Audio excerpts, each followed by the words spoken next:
Like he's pulling another upset. There's a right cross that lands for Fury. Oh, down goes one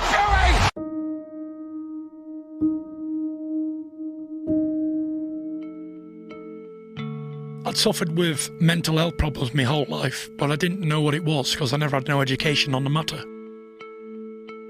I felt as if I had nothing. I felt there was an empty, gaping hole.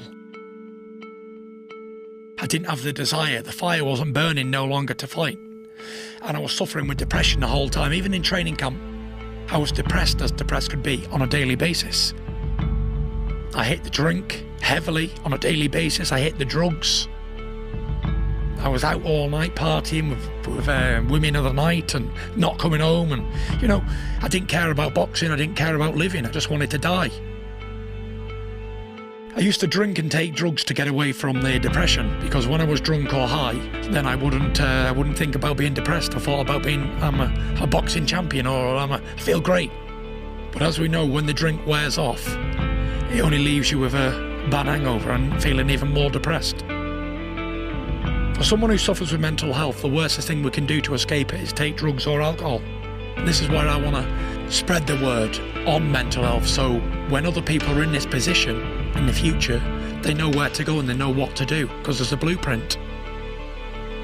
I was sitting here, £400, a drug addict, an alcoholic, and I'd start thinking all these crazy thoughts and this, that and the other. And I was in my car, I bought a brand new Ferrari. I didn't care about nothing, I just wanted to die so bad. I give up on life. And just as I was heading towards that bridge at 190 in this Ferrari, I heard a voice say, "No, don't do this, Tyson. Think about your kids. Think about your family and your little boys and girls growing up with no father. And everyone saying your dad was a weak man." And I pulled over and I was all nervous and didn't know what to do, and I was frightened and I was so afraid. And I thought, that day, I'll never, ever, ever try or think about taking my own life ever again. And after that, I was thinking to myself, you know what, I need to get better, I need to do something. But every time I tried to go to the gym, I had another voice saying, nah, this ain't for us anymore, I'm not going to do this. I was out drinking. I didn't care, give up. Taking drugs, like I said. And it come to a point where I was doing that for 18 months of my life. And I was out 2017 Halloween. I was a £400 dressed up as a skeleton. And I go to this fancy dress party and I'm looking around and I'm thinking, these are all young kids compared to me. I'm 30 and I feel like I was the oldest guy in there, like 29. I was like, what am I doing here? Is this what you want for your life? And I thought to myself, this is not me. And no matter how many people told me before this, where I was going wrong, what I was doing, you need to act your life. You can only change your life if you want to change it. And I got back home, I didn't say anything to the wife, I just went straight upstairs into a dark room. And I took the stupid skeleton suit off, and I was sat there. And I got on my knees and I was praying and begging God to help me. And at this point, I'd never begged or cried to God to help me before. I'd prayed a lot all my life, but I'd never been in this physical state before. I could feel tears running down my face. My chest was wet with tears, because I knew I couldn't do it on my own. It wasn't possible for me, because I'd tried and tried and tried, and I ended up back in the pub, back drinking. After praying for about 10 minutes, I got up, and I felt the weight of the world was lifted off my shoulders.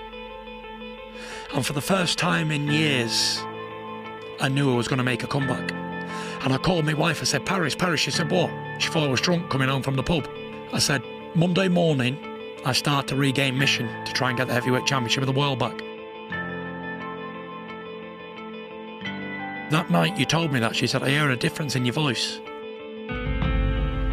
And I said, I don't want to go back down the old route with the same trainer, same promoter, same anything. I said, everything's got to change. I said, it's going to be a new Tyson Fury. And as I went out that morning, after phoning Ben and arranging everything, I went out for a run in my sweatsuit. I had ambitions of running 2 miles. I got about 5 minutes into the run and stopped. I thought, I can't run, I'm too fat, £400. But I thought, I'm going to walk, I'm going to get out and walk.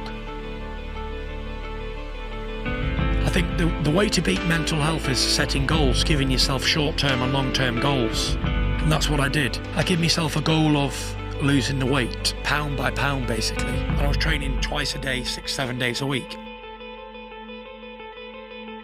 I think I've got a bigger purpose now than boxing. I think my calling card in life is to spread the word on this disease, a silent killer. My message would be, look around yourself and be thankful for what you do have today. Don't look for what you don't have. You know, you've got to be happy with who you are. A wise man once said, you've got to know yourself before you can know anybody else.